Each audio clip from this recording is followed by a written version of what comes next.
All right, so lecture 8, we talked about the Rh family system. Lecture 9, we're going to venture off into our other antigen families and the capability of antibodies and their characteristics. Okay? So the International Society of Blood Transfusion keeps a database of all the antigens that are being identified.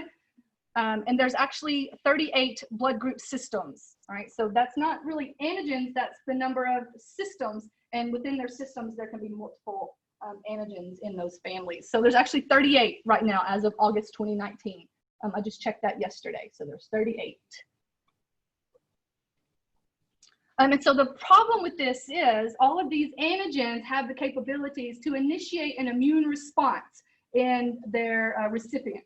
Okay, so that's the problem. If your patient's exposed to these antigens and they're antigen negative for it, their body is going to recognize it as foreign, going to launch an immune response, all right, through the humoral immunity, and then they're going to build antibodies to those foreign antigens, okay? All right, so which ones do you have to learn?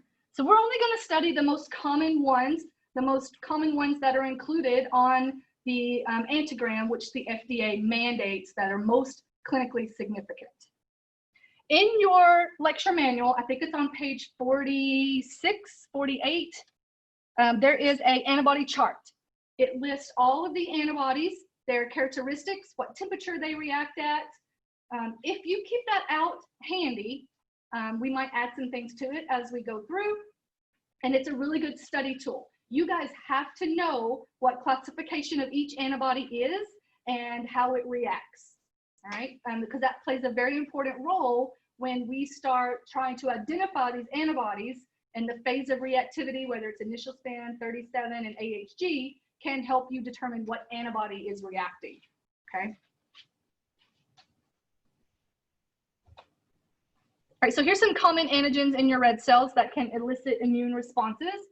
You have Lewis A and B, you have your M, N, and S system, you have your Rh family that we've already talked about, you have your KEL, you have Duffy A and Duffy B, you have your KID family, which is KID A and KID B. Your Duffy family and your KID family actually have more antigens involved in that family. Like there's a Duffy 3, there's also like JSA and JSB. Okay, so those are less common, all right? They're not seen as much. So we're not going to typically worry about those. So just know there are other antigens included in some of these families out there, okay? Lutheran A and Lutheran B, P1, H, and big I and little I. Okay, so we're going to start off with the Lewis blood group system. The Lewis blood group system is different than our other red cell antigens, meaning that it is not found directly on the red cell membrane. It is actually adsorbed onto the red cell membrane, okay? It's actually attached to oligosaccharide. It is very similar to our ABO antigens, all right? Here it says unique to this antigen, but also big I and little I are also attached to the oligosaccharide. So big I and little I also kind of follow what we're going to talk about associated with the Lewis group. All right, so there are actually 3 genes that control the presence of Lewis antigen expression. You have your H, all right, that's the same H substance that we talked about with our ABO groups. You have a secretor gene indicated by SE, and then you also have your Lewis gene, which is indicated by LE, all right? So those are the 3 genes. What your secretor gene is going to do, and think about, you have a status that we talk about. You're either a secretor, meaning that you have the SE gene, or you're a non-secretor, meaning that you lack the SE gene. And where that comes into play is these oligosaccharides are also found in body fluids, such as your saliva, amniotic fluid, breast milk, all right? They're not only found in plasma, but they're also found in body fluids. If you are a secretor, they will be found in your body fluids, all right? And what the SE gene does, just like H and just like Lewis, we're adding on the addition of an L-fucose sugar to that oligosaccharide gene. So think about all of these genes competing against each other to add on an L-fucose. And which L-fucose sugar is added at which site determines if you're Lewis A or Lewis B, okay? There's some terminology. So like if you're LE, that means you have the LE gene, the Lewis substance is being produced, okay? The amorph, meaning that if you lack the LE gene, then it is notated as little LE, okay? So that's the amorph. There really is no little LE gene. That's the amorph, meaning that you don't have the production of the Lewis substance.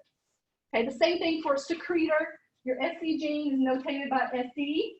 If you lack the secretor gene, it's little SE, okay? Meaning that that little SE gene is lacking, okay? You are a non-secretor, okay? And then you can have H, and then if you're little h, that means that you lack any H substance. This would be like a Bombay patient, right? You guys remember that we talked about H before, okay? Anyway, so these guys, they're not genes, right? This just is how we notate that the patient lacks the gene. These are amorphs. All right, so what the SE gene is going to do, it is going to enable that H gene to add the L-fucose sugar, just like in our ABO, all right? Just like in our ABO, with the exception of, this is also occurring in your body fluids, all right?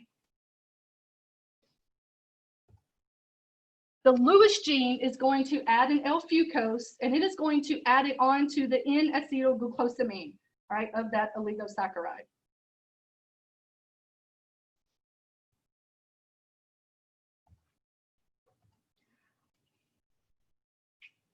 And when I say oligosaccharide, there's actually two types of oligosaccharides. You have your type 1, where your galactose sugar is added at the beta-1,3 location, okay? Versus your type 2 oligosaccharide, you have your beta-1,4 bonding there, okay? So this is a type 2 oligosaccharide. This is what we talked about when determining our ABO, okay? So the Lewis will not be on the type 2 oligosaccharide. Lewis only attaches to the type 1 oligosaccharide with that beta-1,3 bond there, okay?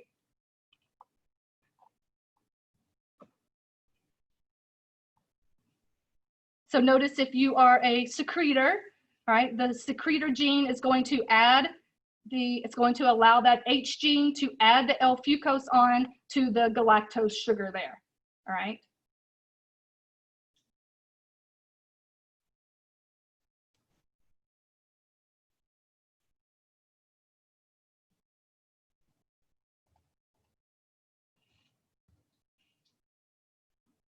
Okay, so I want to spend some time here. This is your oligosaccharide, okay? Notice that you have your glycoprotein, okay? Here's your oligosaccharide. If you have the Lewis gene, whether you're a secretor or not, and you have the Lewis gene is going to add a fucose sugar to the type 1 oligosaccharide, okay? That's a Lewis A, all right? And then the H gene, and think about all of these are trying to add on a fucose sugar. So they're actually kind of competing with each other, okay? The H gene is going to add a fucose sugar on. And then if you are a secretor, Lewis B is actually also going to add a fucose sugar on. The only way Lewis B can add another sugar on is if that H is there, okay? So you have to have H and you have to be a secretor. If you lack the secretor gene, you will not have Lewis B on the oligosaccharide chain, okay? You will only have Lewis A, all right? Does that make sense to everybody?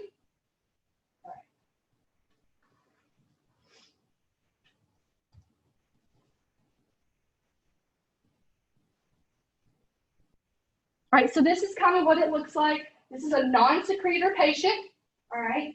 Has the Lewis A antigen adds on a fucose to your N-acetylglucosamine sugar, all right? If you're a secretor, you have your H gene adding on a fucose. Also, if you're a secretor and the Lewis gene is present, you will have the fucose added on too, all right? And that is what determines Lewis B. Once Lewis B is added on, it kind of masks Lewis A. All right, so if you think about Lewis A and Lewis B, you're usually very, very rare that you will be positive for both. Okay, so if you have the Lewis gene, you have the H substance, and you're a secretor, you will be Lewis B positive. You have to have all three genes present in order to be Lewis B. All right? Whether or not you're a secretor, whether or not you have H, if you have the Lewis gene, you could have Lewis A expressed on the oligosaccharide chain. And like I mentioned, these are in your plasma, these are in your secretions, and they are absorbed onto the red cell membrane. Okay, so that's why they're different than our other red cell antigens that are attached, kind of built into the red cell membrane. Okay, these guys are absorbed on. Okay, so let's take a look at what that looks like. All right, so here's your genes present. Notice there is only one scenario where you can be Lewis A or Lewis B positive. Only one scenario where you have the Lewis gene, you have the secretor gene, and you have H. H must be added in order for Lewis B, and you have to be a secretor. Okay. Notice in those examples where you don't have any Lewis, all right, so this patient lacks the Lewis gene, in this example, in this example, in this example, in this example, the Lewis gene is absent. Look at the phenotype of your patient. All of those scenarios are Lewis A negative, Lewis B negative. And that's because the Lewis gene is not present. The Lewis gene has to be there in order to add Lewis A or Lewis B, all right? And then it also tells you which antigens are in your secretions, all right? So if you have the Lewis gene, but you're a non-secretor, meaning that you don't have the secretor gene, and you have H, you will have Lewis A in your secretions will be absorbed onto that oligosaccharide on the red cell membrane, okay? And that will make your your patient Lewis A positive, B negative, okay?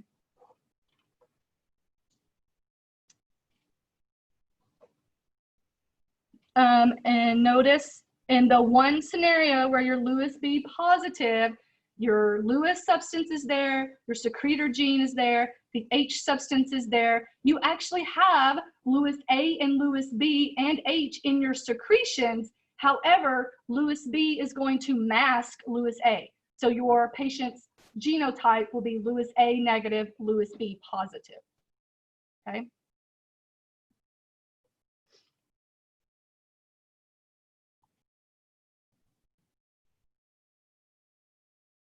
Notice in this situation, your patient has the Lewis gene, is a non-secretor, so lacks the secretor gene, doesn't have any H substance being produced. But even though he's a non-secretor, no H substance, we still have Lewis A in our secretions. Our genotype is Lewis A positive, B negative. Okay? So the thing you need to remember, in order for your patient to be Lewis B positive, you must have the secretor gene, you must have the Lewis substance and the H substance, okay, in order to be Lewis B. That is the only scenario where you can be Lewis B positive. Okay. It is very, very rare to be both Lewis A positive and Lewis B positive. You're usually one or the other. And those phenotypes, look how many phenotypes result in Lewis A negative and B negative, all right? These are the patients that build the antibodies. You must be negative for both, okay? So if you are Lewis A negative, Lewis B negative, you can build either anti-Lewis A or anti-Lewis B, all right? Sometimes, we'll blow your mind, sometimes you can even build both, okay? You can have anti-Lewis A and anti-Lewis B. Not as common, but it can happen, okay? Most people would have anti-Lewis B. Most commonly, more often than not, you're going to see Lewis A positive. Most people are secretors too, so you're either one or the other. I don't know the statistics behind that. So.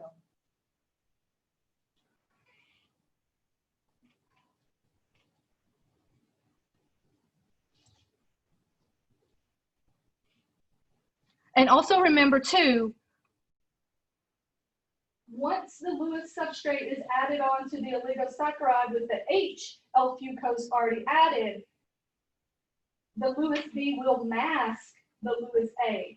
So you still have Lewis A in your secretions, they're just not being absorbed onto your red cell membrane, okay?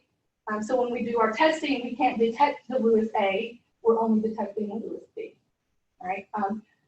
Some, depending on what reference you read, some say Lewis A is there in very, very small amounts, so like undetectable levels. Some say that it's not there at all because the Lewis B masks it. It just depends on, think about Lewis B, if you're a secretor,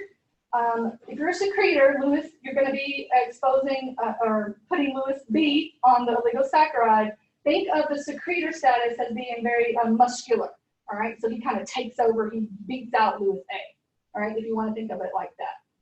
So the Lewis B kind of masks the detection of Lewis A. Okay.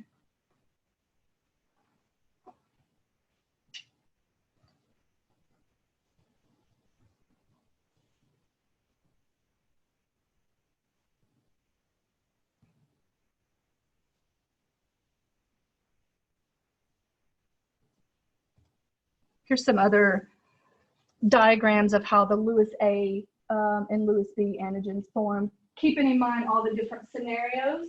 All right, as long as that Lewis substance is being produced, you can have Lewis A. Okay, whether or not the H substance is there or not.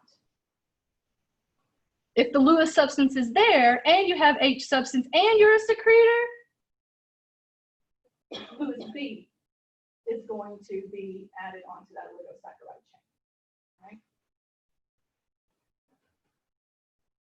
And remember, these are type 1 oligosaccharide chains. These are different than your ABO oligosaccharides, okay?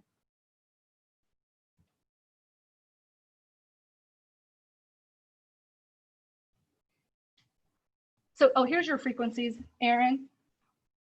So most oftentimes, if you look at the phenotype that's associated with the ability to build antibodies, the Lewis A negative, Lewis B negative, most oftentimes we will see those antibodies present in the Black population because 22% of the Black population lack both of those antigens. Okay, so oftentimes if you have an anti-Lewis and you check the ethnicity of your patient, they're usually going to be African American. Okay.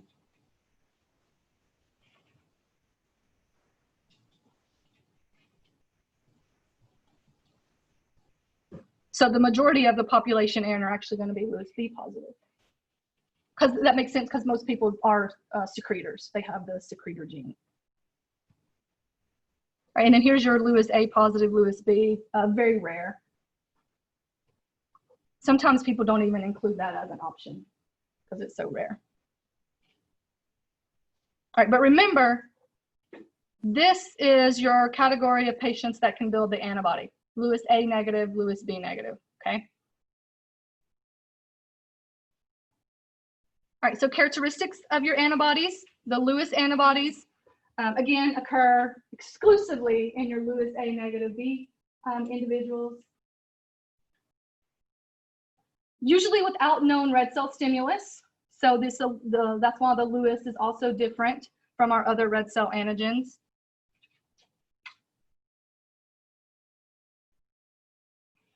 And again, just to further differentiate, that Lewis A negative, B negative are the ones that will produce antibodies. Typically, if you have a genotype Lewis A negative, B positive, they're not going to produce anti-Lewis A. And if you have Lewis A positive, B negative, very rare for them to produce anti-Lewis B. All right, we typically see the antibodies in the ones that are negative for both.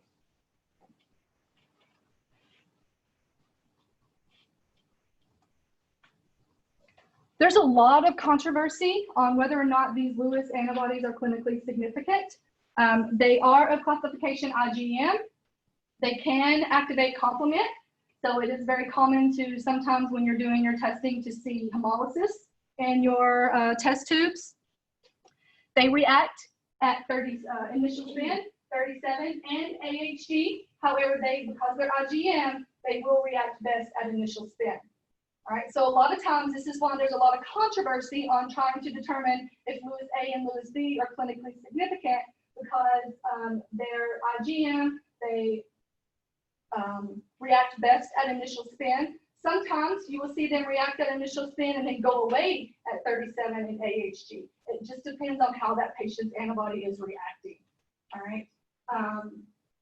It is classification IgM, so it cannot cross the placenta. It cannot cause hemolytic disease of the newborn, and it has not been associated with any hemolytic transfusion reactions.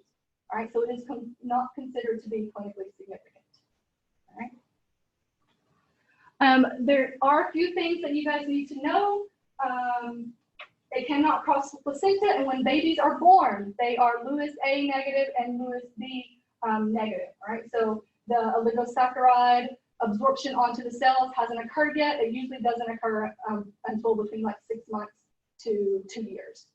Okay.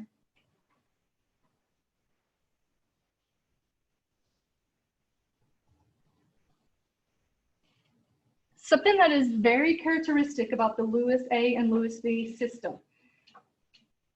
In pregnant females, the antigen expression, so the oligosaccharide on your red cell membrane, tends to be decreased. All right, so remember Landsteiner's rule, if you lack the antigen, you can build the antibody. So it is very common in pregnant African-American females that we identify either anti-Lewis A or Lewis B during pregnancy.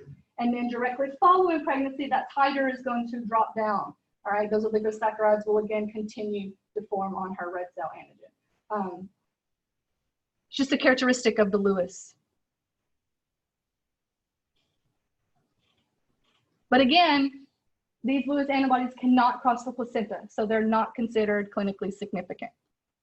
Another thing about the Lewis family is a lot of times different labs will not antigen type. So typically when we identify an antibody in the patient, we have to give them antigen negative donor red cells, okay? With Lewis, just because we're not going to waste the reagent and it's considered clinically insignificant, we are just going to give cross-match compatible, right? And the reason for that is because it's theoretically thought to react at initial spin. All right, it reacts best at initial spin, which is room temperature, 22 to 24 degrees, and your body is at 37 degrees. So if you have a AHG cross-match compatible cross-match, then it is considered compatible with your patient. All right, so a lot of times hospitals won't phenotype, they'll just give compatible units.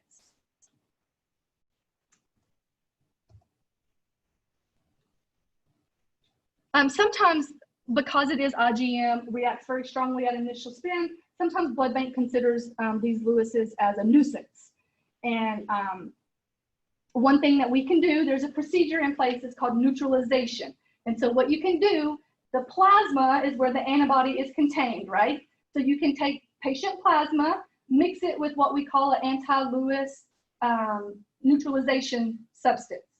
And what it does is it will bind to the anti-Lewis in your patient plasma. So it kind of absorbs that anti-Lewis out of the plasma. So then you can repeat the testing with your neutralized plasma, and that Lewis will no longer react. So you can identify any underlying antibodies. Okay, does that make sense to everybody? So that's a neutralization. You can neutralize Lewis, you can neutralize P1, all right? Those are some that you have neutralization processes on.